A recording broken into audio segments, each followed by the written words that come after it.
Olá, tudo bem? Depois de um longo tempo sem gravar vídeos para o canal, eu hoje senti uma enorme necessidade de voltar a fazê-lo.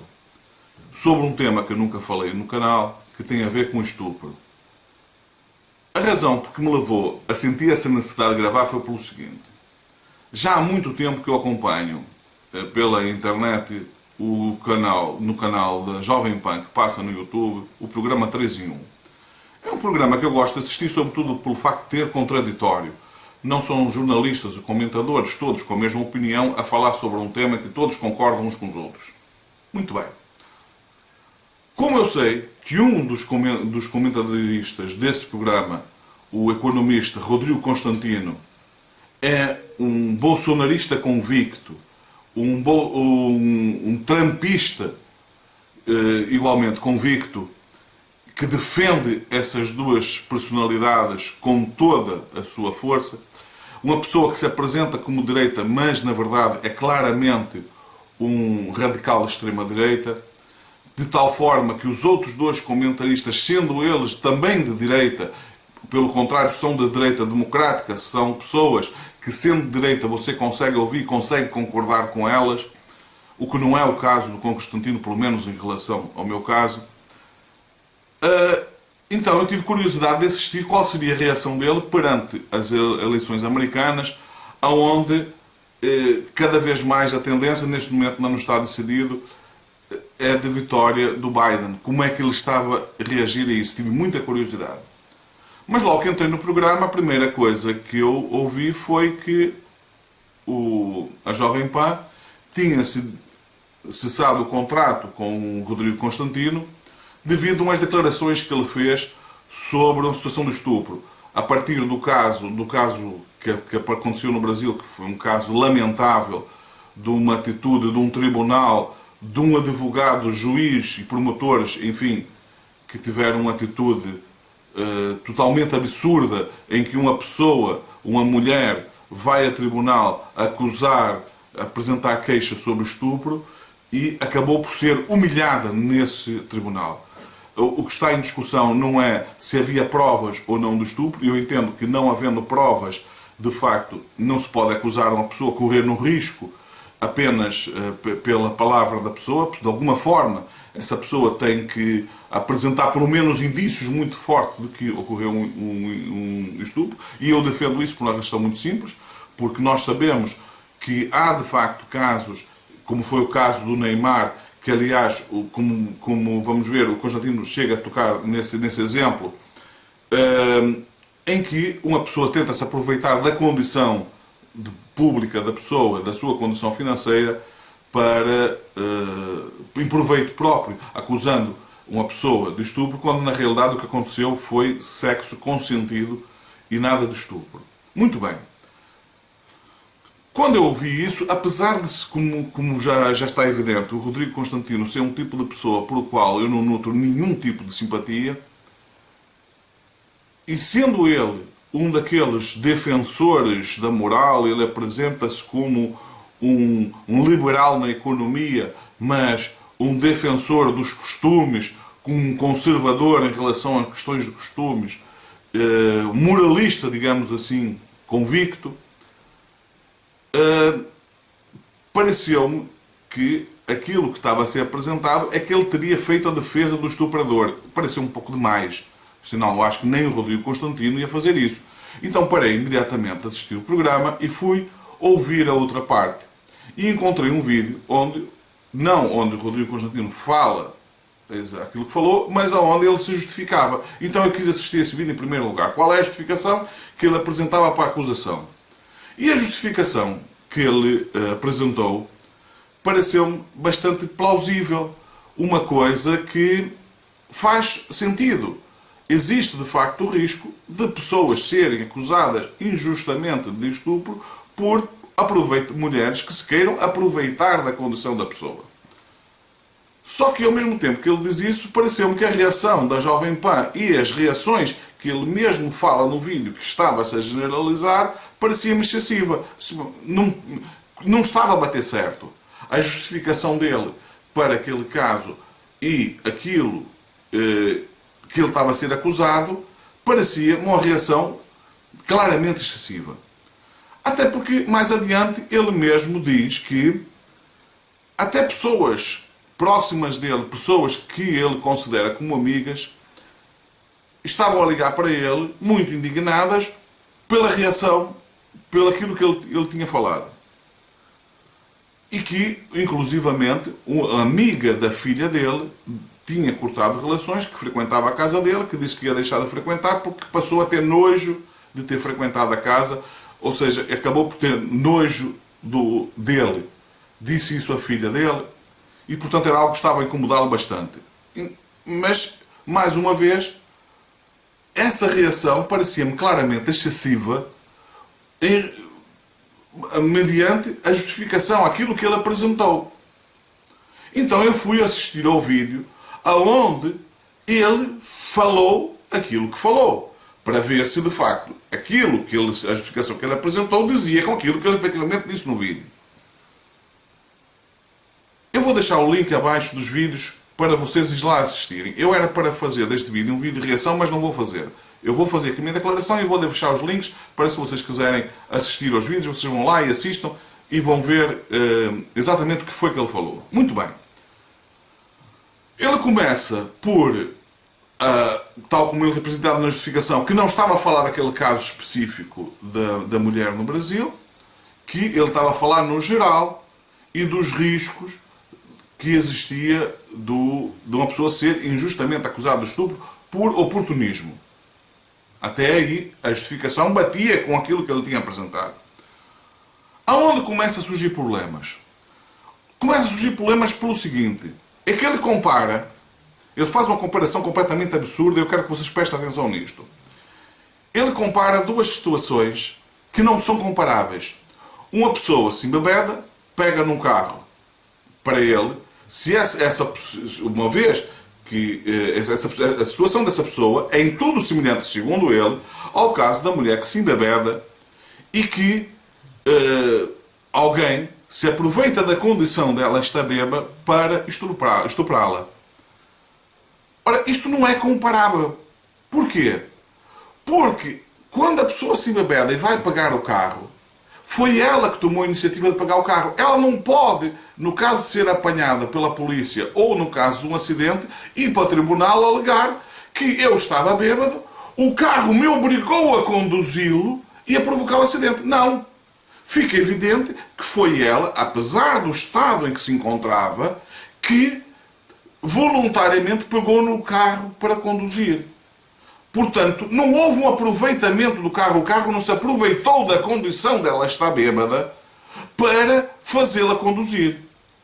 O que é completamente diferente do estupro. No caso do estupro, a pessoa está bêbada e alguém se aproveita do facto da pessoa estar nessa condição em que ela não tem bem a noção do que está a fazer, mesmo que ela não esteja num estado de estar, digamos, em coma alcoólico, mas que se qualquer pessoa se aperceba que o estado de alterado de consciência daquela pessoa, devido ao álcool, faz com que ela tome atitudes, com que ela faça coisas que normalmente não faria, qualquer homem decente, o que faria é dizer, por isso vamos supor que ela uma mulher num estado de embriaguez, no meio de uma festa, resolve começar a tirar a roupa. O que é que um homem deficiente faria numa situação dessas?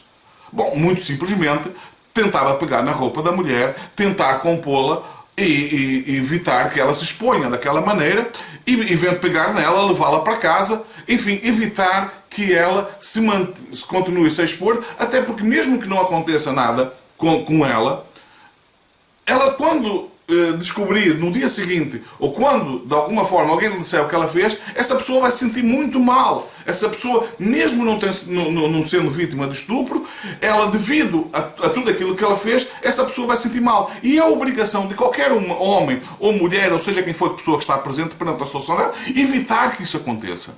Era isso que, num caso de uma pessoa que fica nesse estado, o que ela tem é que ser defendida. O que ela tem é que as outras pessoas, em vez de se aproveitar dessa condição, o que tem que fazer é evitar que essa pessoa se exponha.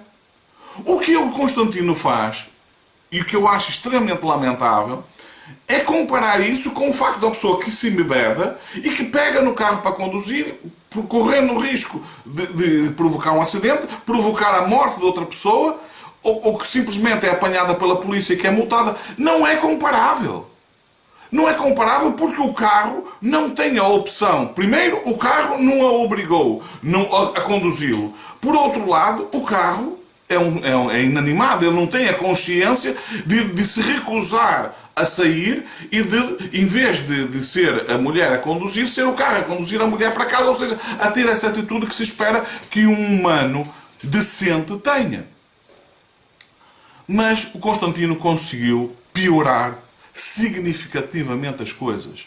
E foi aí que, se já era para mim uma pessoa, sobre muitas atitudes que ele tinha, que demonstrava uma tremenda falta de empatia e características de pessoas que têm problemas de psicopatia, eu deparei com alguém, um energúmeno, uma pessoa desprezível a tal ponto que ele chegou a trazer para o assunto o exemplo familiar. Se a filha dele, repara no que ele diz, e vocês vão depois a seguir assistir ao vídeo.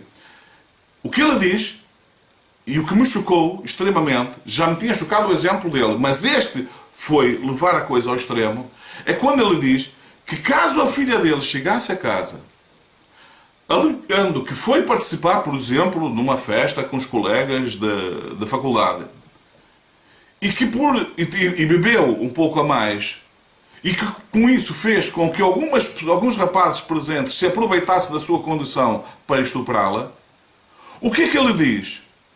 É que não só não denunciaria os rapazes por terem feito isso, como colocaria de castigo e chamando claramente a filha de vadia, falando da filha, de um modo geral, caso ela fizesse isso, como uma pessoa vadia.